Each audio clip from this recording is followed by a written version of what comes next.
So far, so good. The Buffalo Bills are 2-0 after knocking off the Tennessee Titans, and we're breaking it all down today on Locked On Bills. You are Locked On Bills, your daily Buffalo Bills podcast. Part of the Locked On Podcast Network, your team every day.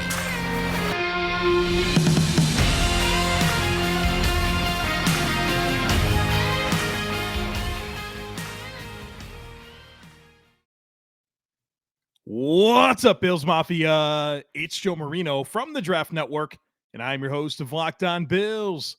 I want to thank you for making Locked On Bills your first listen every day. And as a reminder to you, we are free and available on all platforms, including YouTube. Today's episode of Locked On Bills is presented by Prize Picks. Prize Picks is daily fantasy made easy. You pick 2 to 5 players, and if they score more or less than their Prize Picks projection, you can win up to 10 times your money on your entry. First-time users can receive a 100% instant deposit match up to $100 with promo code Locked On. That's prizepicks.com, promo code Locked On. Happy Victory Tuesday to you. The Buffalo Bills defeated the Tennessee Titans 41-7 and improved to 2-0 while sending the Titans back to Nashville 0-2. Folks, I've never seen an NFL team wave the white flag with 4 minutes left in the third quarter, but that's exactly what the Tennessee Titans did. The Buffalo Bills are 2-0 with convincing wins over the Rams and Titans. It's a tremendous start to the season. They beat them both by a combined score of 72-17. The season is so young, but the Bills are continuing to validate all the preseason hype that surrounded this football team. And once again, they put on a show in primetime. We got a lot to talk about when it comes to this football game. We're going to do things I liked, things I didn't like. We'll recap my predictions and talk about what's next for the Bills and this podcast today on the show. There's a lot to get into in things I liked, and I'll break it down into offense and defense because there's just so much to talk about. But I do think you have to start with the offense, and you have to start with Stefan Diggs. Wide receiver 1. Steph Diggs had his way on the football field. 12 catches on 14 targets, 148 yards, 3 receiving touchdowns. The Bills were without Gabriel Davis in this game, but it did not matter. Diggs got open. He won at all levels of the field. He played aggressive. He played physical. And he was that dude. And credit to Ken Dorsey for getting him in some great matchups. And he just kept winning.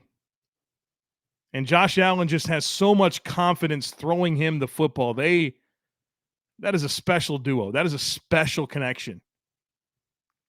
And Steph Diggs took over the football game just like he did last week. 3 touchdowns, 148 yards, 12 catches. Dominant day for wide receiver 1. Well, someone had to get him the football, so let's get into Josh Allen next. Another big day for QB1. 26 of 38, 317 yards, 4 touchdowns, no interceptions, passer rating of 128.9. He did that in 3 quarters, right? Not even a full 3 quarters. Same thing with Steph Diggs. Josh Allen couldn't be stopped. He had 1 rush for 10 yards, which, look, after last week where he had 10 rushes and took some hits, it was nice to see him only carry the football 1 time for 10 yards. Josh was only sacked 1 time, and the Titans had 3 quarterback hits. So, yes, we love all the plays. We also love the lack of hits on Josh Allen. And I'm not going to lie, I felt like Josh was a little flat to start the game, which feels weird when he quarterbacked a 12-play, 75-yard drive to start things off. but I don't feel like he was crisp. I don't think he was crisp on the first couple drives, but he settled down and took over the football game. I think the Bills kind of shifted and deviated from their original plan, got more pass aggressive, and Josh made plays. He made throws down the field. And I'll tell you what, those throws down the field are really standing out across 2 games. His accuracy down the field is the best I've seen from him. And he's been so efficient with those shot plays. And credit to Josh Allen for hitting those throws, but I think the Bills have done a very good job of designing some of those opportunities. Defenses are lining up and playing the Bills in such a way that it's going to make it tough to consistently have opportunities down the field. But every shot that the Bills have dialed up across 2 games, and especially in this Titans game, was well designed, timely in terms of the call of the play, and Josh has made good throws. I think he's been really good down the field.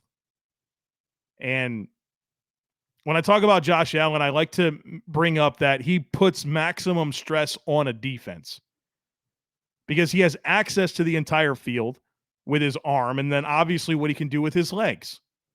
He puts maximum stress, and this efficiency pushing the ball down the field right now is just unbelievable. And so it's one thing to have arm talent and the ability to push the ball down the field and run it and do all that stuff, but it's another thing to be efficient with it. Josh Allen has been efficient with it through 2 games. 2 games in, he just continues to perform like a league MVP. The game is just different watching Josh Allen, right? We've watched a couple weekends of NFL football. I've watched a ton of it. I'm sure you have. Josh Allen's not like the other quarterbacks. The game's slow for Josh Allen. I mean, it's like literally watching somebody play a video game. Just the plays and throws that he just continues to make that other teams don't do, right? I mean, there's some other guys out there that are pretty special, but Josh is out there right now just toying with NFL defenses. Really special stuff. So now that the obvious is out of the way, Josh Allen, Stefan Diggs, let's talk about some of the ancillary components of the offense, and I want to get to Jake Kumerow. As we mentioned, Gabriel Davis doesn't play in this game. Jake steps in, 2 catches for 50 yards, and I know that that's not a ton of production, but it's good production. And both of those catches that he made were big, right? And both of them set up touchdowns.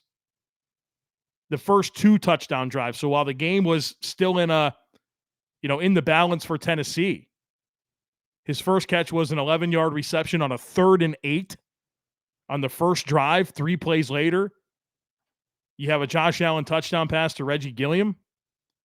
Then his second catch was the 39-yard reception where he got vertical.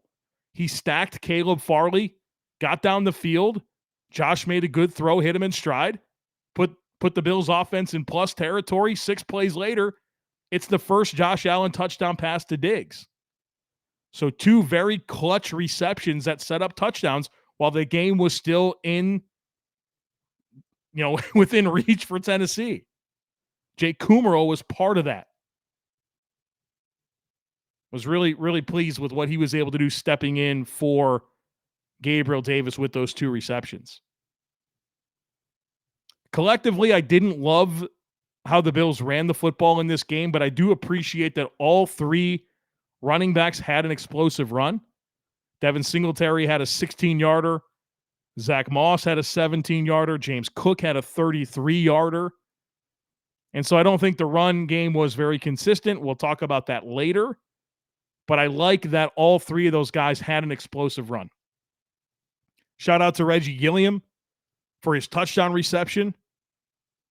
11-yard touchdown catch, broke a couple of tackles, and got the Bills on the board.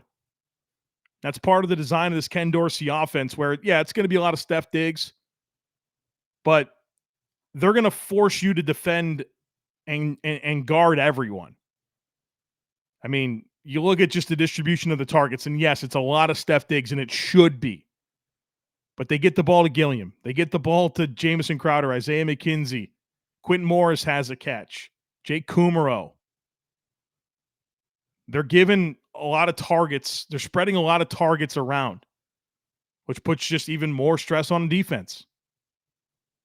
I thought the offensive line did fairly well in pass protection. The Bills had 40 dropbacks and 1 sack, 3 quarterback hits. That's really solid pass protection. You'll take that every time. And so to just tie a ribbon on the good parts of the offense collectively, it was just another strong day. Even though it felt flat at the beginning. I don't know if you felt that way too, but I did. But 41 points, 23 first downs, 414 yards, over 7 yards per play before the kneel downs. You didn't turn the ball over. Going to win a lot of football games with that type of offensive output. Turo is the world's largest car sharing marketplace. With Turo, you can book any car you want, wherever you want it, from a community of local hosts. Browse a huge selection of vehicles for just about any occasion or budget across the U.S., Canada, and the UK. You can book a spacious SUV or minivan for a family road trip. You can get a classic or luxury car for a special event, birthday, or holiday. They have affordable economy cars if you're on a budget and you just need to get from A to B. You can test drive that new electric vehicle that you've had your eye on to see how it fits into your everyday life. And in fact, many Turo hosts can even deliver the car right to you. Every trip is backed by liability insurance. Terms, conditions, and exclusions apply. Ditch boring rental cars and find your drive at Turo.com.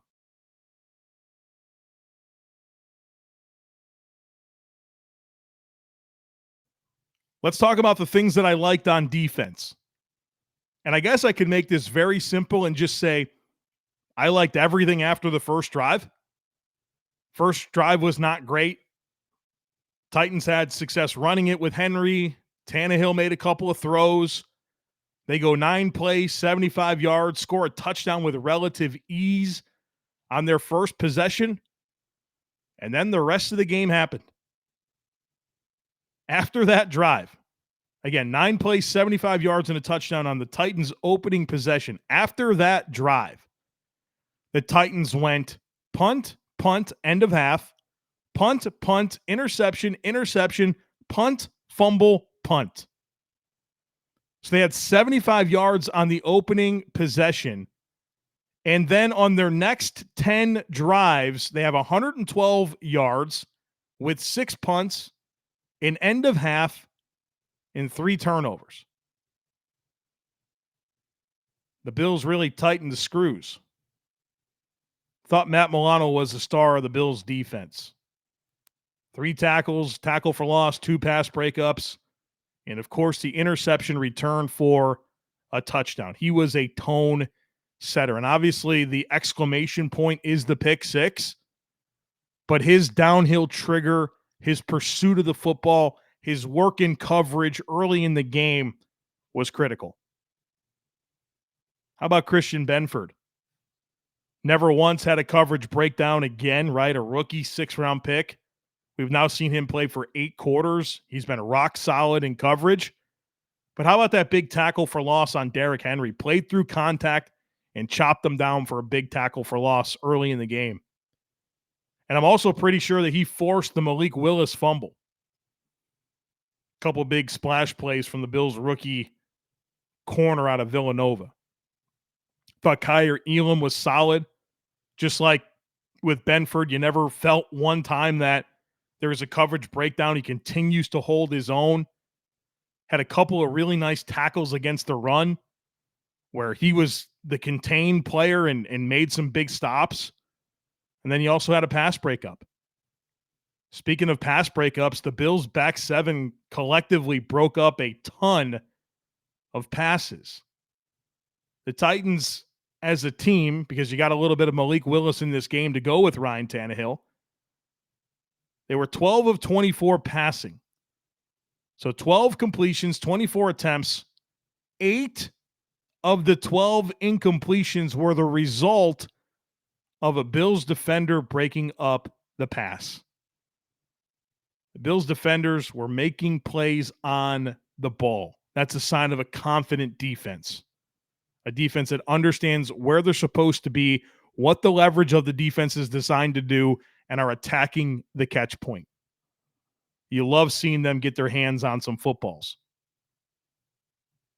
Thought Greg Rousseau was a stud in this game. Run defense was exceptional as usual. He had a sack, 2 tackles for loss. Played great.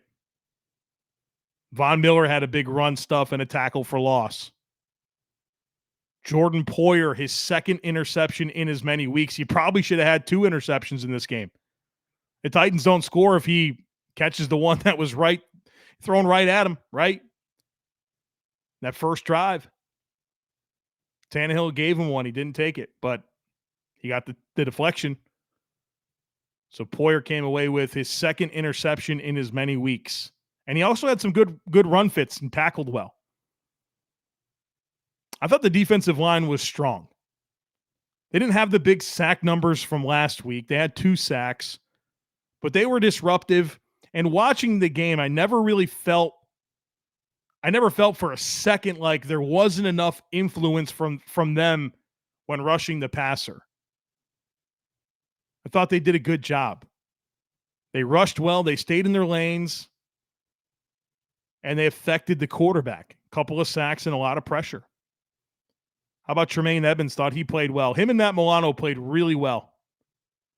And if you wanted splash plays from Tremaine Edmonds, you got him in this game. Had a big sack, 2 tackles for loss, pass breakup, and a quarterback hit.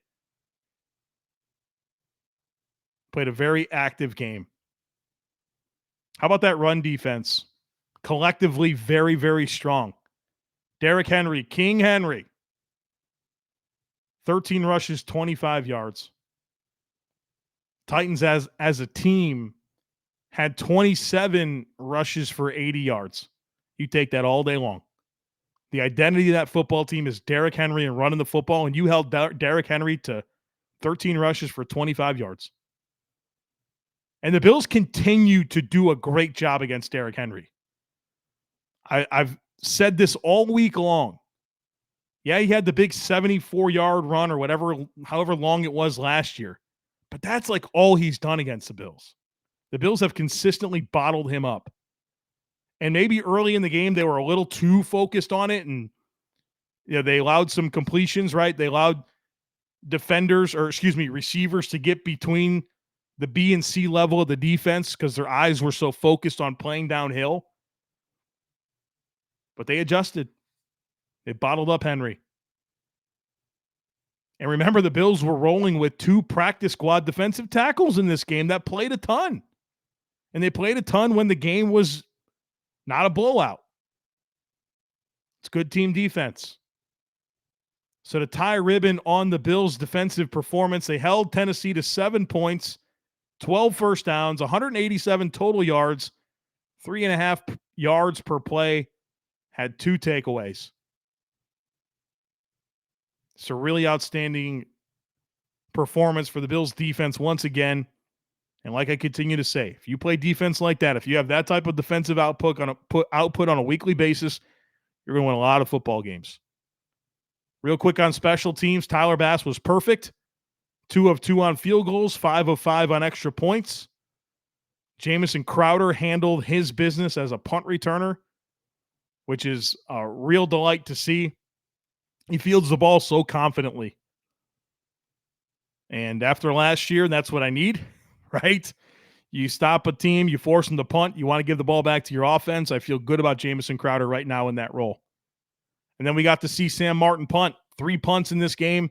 All 3 were terrific punts. 2 inside the 20. I think his average was 48, and if I'm not mistaken, there were no punt return yards, so his net was also 48. Thought Sam Martin did an outstanding job punting the football. And in fact, 2 muffs, right? 2 muffs by the Titans. The first one was a turnover, right? Tyrell Dotson recovered that. I thought the second one the Bills recovered too, and I don't know that anybody made a big deal about it, but I thought Tywan Jones and another Bills defender were like right there on top of the ball. And then some Titans player comes in late, and the next thing you know that Tennessee has the ball. I thought it was a pretty clear recovery by the Bills. I'll have to watch the tape, but Tennessee had the ball. But a good day for special teams as well to go with the defense and the offense. I hope you've been getting in on the action over at Prize Picks. Prize Picks is my favorite daily fantasy resource. How does it work? You pick 2 to 5 players, and if they will go score more or less than their Prize Picks projection, you can win up to 10 times your money on any entry. There's no competing against other people. It's just you versus the projections available. And Prize Picks has projections on any sport that you watch. Obviously, NFL, college football, but you name it, they have it. It's college sports, WNBA, soccer, esports, NASCAR, tennis, MMA, boxing, disc golf, you name it. It's available for you over at Prize Picks, and entries can be made in 60 seconds or less. It is that easy. So download the Prize Picks app or go to prizepicks.com to sign up and play daily fantasy sports. First-time users can receive a 100% instant deposit match up to $100 with promo code Locked On. So if you deposit $100, Prize Picks will give you $100. If you deposit $50, Prize Picks will give you $50. Just don't forget to use our promo code Locked On at sign up for an instant deposit match up to $100.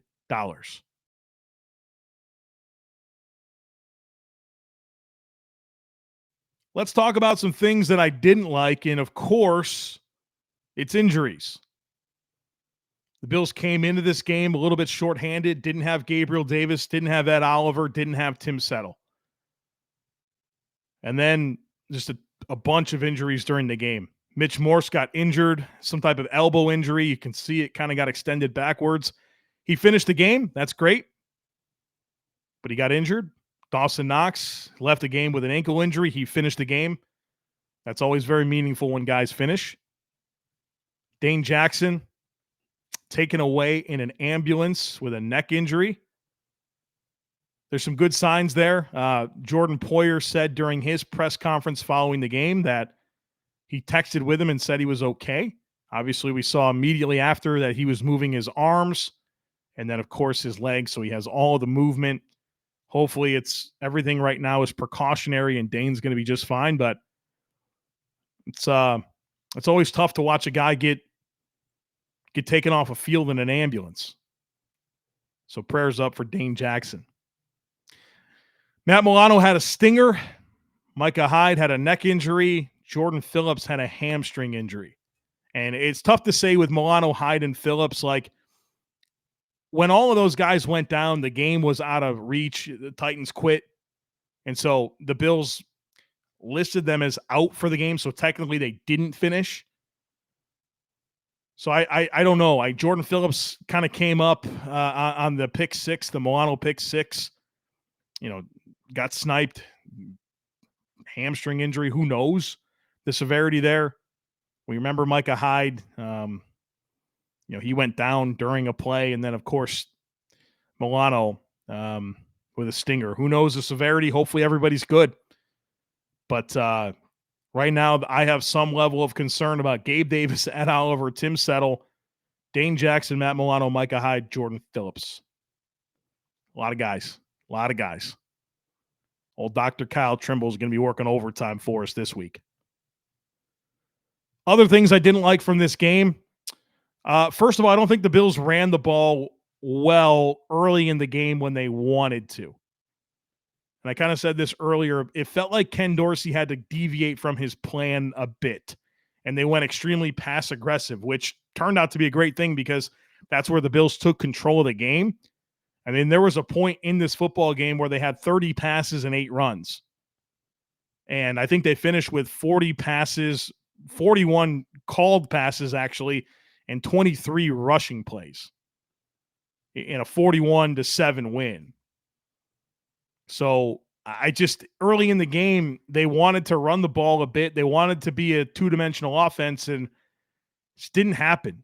And I think some of it was on the offensive line. I felt like there was just like one guy up front that took an L, and the Titans were able to kind of wreck the play a little bit. But I thought the inefficiency of the rush offense early played into an overall flat but successful start to the game offensively. So just, I guess, to tie that all together, I just don't think the Bills ran the ball well early when they wanted to. And I didn't like that.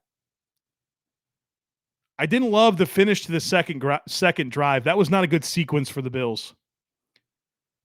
So after they scored the touchdown, they get the ball back. It's 3rd and 1 from the Titans' 31-yard line. Zach Moss gets stuffed. It's 4th and 1. And the play, it's 4th and 1. The Bills are going to go for it. The play comes in late. You see Josh motioning for a call. It comes in late. I think he called the play with about 15 seconds left when they broke the huddle. Khalil Shakir is on the field. He can't get lined up. He's on the wrong side. Josh has to get him lined up on the other side. He barely gets set in time for the ball to get snapped. So the Bills avoid a delay of game. Shakir whiffs on the block. And I think that they wanted to run zone read. Everybody kind of gets blown up. Josh has to keep the ball. And then he just kind of throws it. I mean, it was a blown play. A timeout should have been called there, and the Bills needed to get organized, and they weren't. And that's the first time going through preseason and, of course, 2 games now in the regular season where I felt like there was operational and procedural issues. And maybe it comes from a late decision to go for it, but the play call got in late. They broke the huddle late. Shakir didn't get lined up. Everybody whiffed. And it was a broken play on a 4th and 1 in a 7-7 ball game. That wasn't a great moment. And also, I didn't like Sean McDermott's challenge. I mean, that was clearly a catch. And I'm not sure why he challenged it, but he did. Didn't cost the team, but we're talking about a 41-7 ball game. I got to nitpick a little bit here to find things that didn't go great. And those are the things that came to mind for me. Let's look at my predictions and see how I did, and then we'll talk about what's next for the Bills and this podcast. As usual, I have 5 predictions for you, and I'm always accountable to them, so let's see how I did. Number 1, I said the Bills will have more rushing yards than the Titans. Nailed it. Bills had 101 rushing yards. The Titans had 80. Number 2, I said Dawson Knox would have 50 receiving yards and a touchdown. I didn't get either one of those. He had 41 receiving yards and no touchdown. But he did make that really nice catch over the middle of the field. That was a dart by Josh Allen. He dared Kevin Byard to break on the ball. Knox firmly caught it, and it was a big play in the game. But I didn't get my prediction right. I said at least 5 touches for James Cook, and I got that one correct. James Cook had 11 touches. If it was a close game, I don't know if this would have happened. The Bills look like with James Cook, they have very specific things for him to do, right? They had the one rush early in the game. They tried to set up a little wheel route for him, and he got bumped off his route and wound up being an incomplete pass. But it feels like when James Cook goes in the game, the Bills have like a very specific thing for him, which is not going to be great for James, because if everybody knows when you come on the field, you're going to do a certain thing and the ball is going to go to you in some type of way, it's easy to key in on that. James has to show himself as a multifaceted football player, because that predictability is just going to make it tough for him to be productive. And so I think it's kind of been a slow start for James Cook. I really do. I predicted 4 sacks for the Bills defense. Didn't get that right. They got 2. And I predicted that the Bills would win the game, and they did. So I go 3 for 5 on predictions this week. Next for the Buffalo Bills is a road date with the Miami Dolphins, the 2-0 Miami Dolphins, the big come-from-behind win over the Ravens on Sunday, right? I think there was they outscored them like 28-0 or something in the fourth quarter. Just an insane comeback from the Miami Dolphins. A lot of production from Tua, 6 touchdown passes, 460 yards or something like that. Waddle and Tyreek Hill had all the production in the world. And so big game, big AFC East game coming up this Sunday. So there's plenty to discuss with that team and that matchup. So here's what the rest of the week's going to look like on the podcast. This is your Tuesday podcast. Wednesday will be our primer. I will do the breakdown on the Miami Dolphins, get you ready for that game on Sunday. Thursday, crossover Thursday, where we'll talk to Kyle Krabs of Locked On Dolphins. We'll have a joint discussion to get you ready. Friday is going to be herd mentality. And so you can send in your questions, and I'll have to be picky and choosy because I get a lot of questions. And so I'll try to get the right 12 or 15 or so to get to on Friday. And then Saturday, I'm going to give you another podcast because, look, it's just the Bills played Monday. It kind of throws off our rhythm of the week. And so we're going to do a Saturday podcast this week, which will be any leftover thoughts that I have. We'll do Banged Up Bills, a segment with Kyle Trimble. He'll get us ready for the game from an injury perspective, and then my 5-game prediction segment. So all of that is coming your way this week, Wednesday, Thursday, Friday, Saturday. So a big week here on the podcast. Make sure you don't miss anything. Make sure that you're subscribed. We'd love it if you tell a friend, share the podcast, all that stuff, rate, review it. All of that's very, very helpful. Enjoy this Victory Tuesday, and I look forward to catching up with you again tomorrow.